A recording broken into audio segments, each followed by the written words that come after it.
এটা একটা ওয়ালপুল মাইক্রোওভেনের circuit board. Circuit বোর্ডে অনেকগুলো প্রবলেম ছিল। সার্কিট বোর্ডটা খুলে নিয়ে এসেছি রিপেয়ারিং করার জন্য। রিপেয়ারিং হয়ে গেছে, খুলে দেখাচ্ছি কী কী প্রবলেম হয়েছিল, কী কী রিপেয়ারিং হয়েছে। মেশিনটা পুরোপুরিভাবে ডেড ছিল, চালু হচ্ছিল না। আর এর টাচ প্যাডে প্রবলেম ছিল, তাই টাচ প্যাড না ঠিক করে বোতাম সুইচ করে দিয়েছি। বোতাম সুইচ করালে একটাই সুবিধা হয়, পরবর্তীকালে প্রবলেমটা কম হয়। প্রত্যেকটাতে বটম সুইচ করা হয়ে গেছে, যেগুলোকে মাইক্রো সুইচ বলা হয়। আর এইসব রিপেয়ারিং হয়েছে।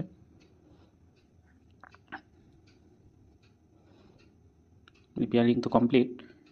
লাগিয়ে একবার টেস্ট করে দেখে নেবো ঠিকঠাক আছে কিনা, সব সুইচ কাজ করছে কিনা। যারা আমার ফোন নাম্বার চাইছো, আমার প্রোফাইলের কভার ফটোতে আমার ফোন নাম্বার আছে, যোগাযোগ করতে পারো। লাইন তো এসে গেছে, বোর্ডের মধ্যে লাইন এসে গেছে। এবার সুইচগুলো কাজ করছে কিনা দেখি।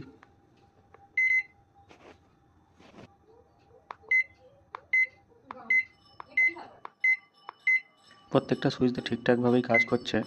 মেশিনের মধ্যে ফিটিং করে চালিয়ে দেখিয়ে দেবো। ধন্যবাদ।